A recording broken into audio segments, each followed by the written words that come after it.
年初創業者一定感慨萬千，好多人嘅期待落空，好多人嘅希望又燃起，好多人正喺度煎熬，亦有好多人正喺度破局重生。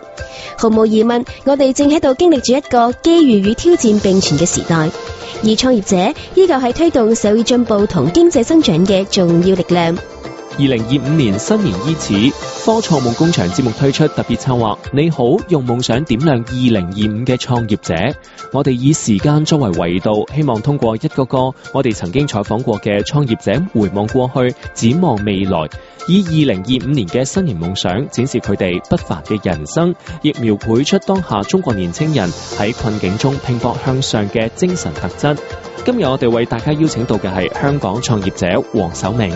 LikePick 係一家致力於以生涯規劃測試工具為 DSE 學生提供最適合嘅大學選科規劃服務嘅科技公司，目前入駐喺香港數碼港。2020年 LikePick 成立，並着手收集大學生362學系11間大學各行業大數據，製作大數據演算法。2021年生涯規劃測試正式推出市場。咁從創業之初到而家，公司有邊啲變化？又對2025年有點樣嘅期待呢？嚟聽總台記者小康對 LikePick 公司創始人黃守明先生嘅採訪，聽聽佢嘅創業故事。黃先生您好。你好，你好。現在呢是2025年的開年之際，那在這樣的一個特殊的時間上面，我想您對去年一年的工作也有很多的感慨和感悟。那在這裏呢，首先想請您幫我們分享一下，在2024年取得了哪些收穫呢？2024年呢就有啲嘅即係成就或者里程碑係達到嘅，咁可以都講少少啦。咁包括咗就係攞咗嘅第5屆嘅大灣區傑出青年企業家獎啦，咁亦都攞咗日內瓦發明展亞洲站嘅銅獎。咁呢兩個都係好緊要嘅肯定啦。咁因為譬如大灣區傑青啦，就係其實代表住即係好難先攞到嘅呢個成就。咁代表住一直以嚟做嘅嘢都係有價值咯，受到大家嘅認同。咁對於公司嚟講都係一個強心針啦。咁而日內瓦發明展攞到銅獎啦，咁其實呢一個嘅獎項啦，因為對我哋嚟講比較少係得到發明展呢方面嘅認受嘅，咁所以呢個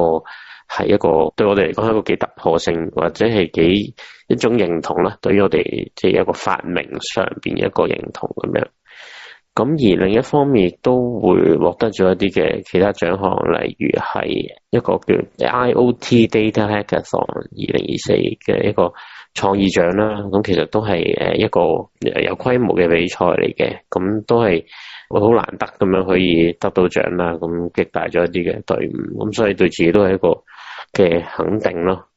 聽您介紹完，我感覺2024年對您來說還是收穫是非常多的哈。OK。您拿了很多的獎，這裡呢也想請您做一個分享，就是您覺得您為何可以不管是在發明上、技術上，還是在這種個人的這種成就上，能夠獲得大家的認可呢？我覺得呢啲都係好講天時地利人和嘅。咁我覺得因為做生意或者做我哋初創都好啦，就算個產品推出咗啦，做得好好啦，好多嘅調整啊，但係如果冇客戶嘅話咧，咁亦都係冇意思啦。又或者就算有客戶啦，但係坊間社會上都係唔認知嘅，咁同樣地亦都冇可能去有啲獎項。咁而我覺得係呢一 part， 譬如我哋數碼港嘅培育公司啦，咁所以其實透過佢哋嗰個分享啦，或者一啲嘅連接啦，都係令到我哋可以推動到去連接到唔同嘅一啲嘅部分嘅。即係舉例，譬如有一個叫做香港房屋協會同數碼港聯成嘅一個嘅 POC， 即係概念計劃啦。咁都係透過數碼港先至可以參加啦。咁而我哋有幸被挑選中咗，可以進入呢個計劃。咁其實都係一個即係機緣巧合同埋一直以嚟嘅合作，所以帶到俾我哋嘅一個東西啦，或者一啲嘅認受性咁樣咯。咁或者我再翻少少就係，譬如我哋同香港城市大學，因為都係佢哋 Hong Kong Tech 300呢個計劃入邊嘅培育嘅公司嚟嘅，咁所以透過呢個計劃都同樣地係有一啲嘅推薦啦，咁所以都係一個成就啦，個認可，咁令到我參加一啲比賽嘅時候都可以填翻我已經有嘅一啲嘅獎項或者計劃，咁樣都係幫到我再去申請下一次嘅比賽咁樣咯。那接下來我們再聊一聊過去一年，就是2024年您的團隊一些變化哈。您覺得在團隊文化或者協作機制方面有哪些值得分享的這種經驗或者是教訓，都可以跟我們分享一下。好啊。我覺得我2024年咧最特別之處就係我嘅團隊咧就係請多咗一啲嘅少數族裔嚟到幫手工作嘅。咁因為我2024年本身就有好多嘅產品係關於少數族裔啦，咁所以我亦都係故意地招聘更加多嘅少數族裔去幫手，咁從而亦都可以了解到佢哋更加多嘅痛點啦，佢哋嘅需求啦，以至佢哋做測試嘅時候都可以用佢哋第一身少數族裔嘅角度去做嗰啲測試，俾到嗰個回饋會係更加準確咯。咁因為其實我哋每個產品喺研究啦、推出之前啦、推出之後啦，都要做好多嘅資料搜集同埋回饋嘅應對啦。咁所以當我直接請翻少數族裔工作嘅時候咧，咁其實嗰個成效係更加大嘅。咁而且少數族裔佢有一個好處就係佢哋始終唔係喺自己嘅完全嘅土生土長嘅地方啦，又或者身邊嘅人嘅國籍未必係相同啦，咁佢哋變相佢哋嘅經歷係更加苦嘅，捱過更加多嘅苦，咁所以佢哋會更加珍惜即係工作嘅機會啊，又或者係更加珍惜喺一啲同幫緊少數族裔相關嘅產品嘅工作體驗啦，佢哋係更加嘅投入啦。咁呢個會係我一個嘅其中一個嘅分享啦。咁另一個分享就係我都揾唔少嘅內地學生做實習生嘅。咁我覺得其實佢哋嗰個工作態度都係特別良好咯。咁除咗佢哋本身其實喺香港讀書，基本上代表住佢哋嗰個成績啦或者能力都係有一定嘅水平嘅。第二就係頭先所講，佢哋唔係一個自己嘅環境之下，佢哋顯現到出嚟嗰個競爭力或者係嗰個努力程度都係特別高嘅咁樣。歡迎你繼續收聽科創夢工場節目，今日為大家播出嘅係新年特別策劃，你好，用夢想點亮2025嘅創業者，繼續嚟聽總台記者小康對話 RightPick 公司創始人黃守銘先生。黃先生您好，那在2024年，其實您的公司是收穫了很多的成就，或者說一些這個進步。那我相信這一年其實不光是一帆風順哈，當中也會面臨到很多的挑戰，或者說是問題。您在2024年會遇到了哪些主要的挑戰？您是如何應對這些挑戰的呢？其實每年都一啲都唔順利噶，絕對唔係一帆風順嘅。咁通常我哋就算遇到幾大嘅難題都好啦，通常都會唔會即刻就去做一啲嘅變更嘅，因為好多時一啲嘅成果唔係即刻顯現出嚟，有時都要一啲時間先反映到。咁當我哋即係肯定咗嗰個方向之後咧，就會持續向前行咯。咁直至可能係1年後見到嗰個結果都係好一般嘅，咁樣先至會因應地去做改變啦。咁2024年我哋本身嗰個方向就係向住少數族裔去出發啦。咁當然唔係順風順水嘅，當中好多碰壁嘅。譬如我哋嘅產品要去揾好多嘅少數族裔嘅學生啦、年輕人去試用，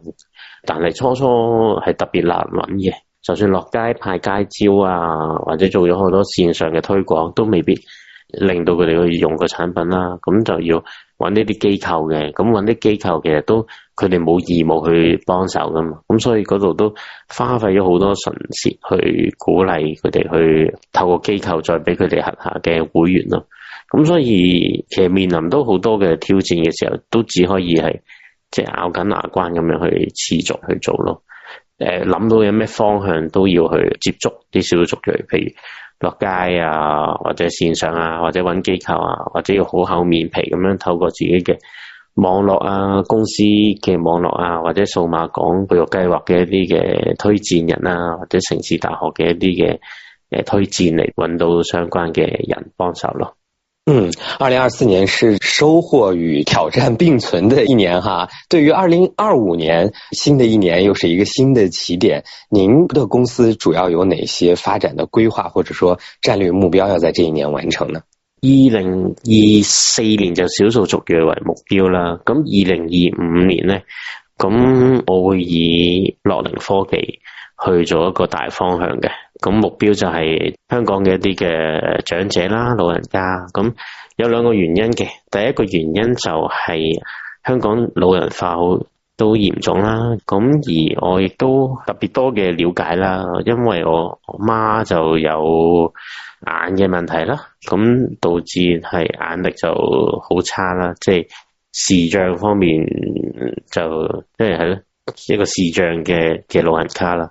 咁我曾經就住佢嘅問題啦，就去香港樂齡展啦，又或者去唔同嘅機構去揾有冇相關嘅產品可以幫到手啦，咁就發現其實都唔係太多相關嘅產品幫到手喎，咁樣好多時都係咁嘅。我哋心目中以為一定有好多某樣產品可以幫到呢個情況啦，但係當實際身邊嘅人或者自己有嘅需要嘅時候，你去揾呢個產品咧，發覺原來啲功用就 A 產品又爭少少， B 產品又係爭少少。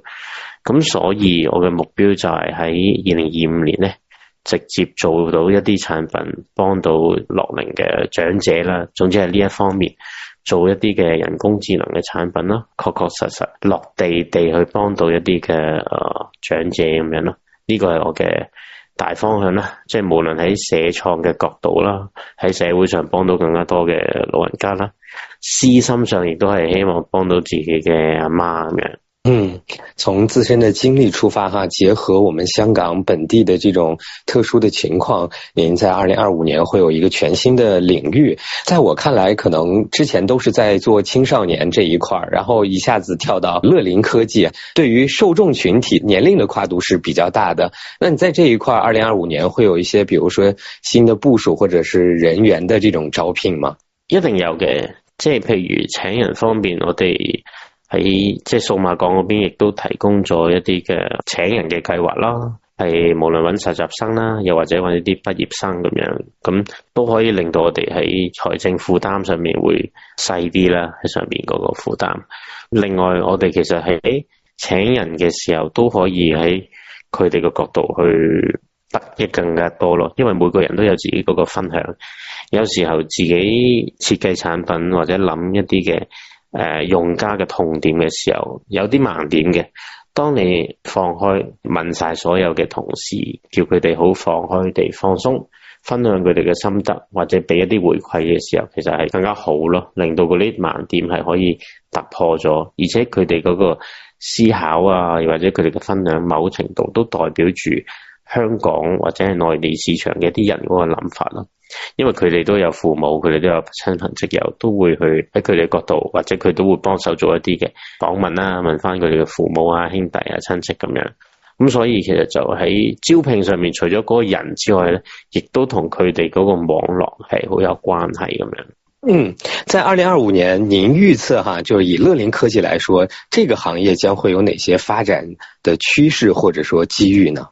我會覺得係百花齊放嘅樂齡科技，因為其實好多樂齡科技其實已經係好成熟啦。咁至於睇唔睇到個別嗰個唔同嘅嗰個好窄嘅市場嘅一啲嘅賣點啦，搵到嗰啲人嘅一啲痛點，就要視乎翻各個公司咧，或者佢哋嗰個產品打嘅嗰個專業，佢哋想去到幾深入啊咁樣。咁因為有時係未必想咁深入，可能係廣泛啲嘅咁樣，可能係輪椅咁樣，就係一個比較廣泛嘅市場。有啲人係做到嗰個輪椅係更加輕、更加快啊咁樣。咁有啲人就係希望打一啲嘅痛點啦，就係唔同嘅老人家入邊再有其他嘅病痛症咁樣，再因應佢嘅年紀去做一啲嘅好窄嘅市場嘅產品。咁所以就會係呢兩樣都會並存㗎啦。有啲人希望好廣泛地可以賺到更加多錢，有啲人覺得越窄嘅市場先至可以贏到其他嘅挑戰者咁樣。我睇法係咁樣。非常真摯的這種感悟哈。那最後呢，我們來錄一個總結，用一句話來總結您的2024年和期盼一下您的2025年會有什麼樣的一個期待呢？好啊，我係 RightPick 嘅 CEO 黃守明。我喺2024年喺少數族裔同埋人工智能嘅生涯規劃上面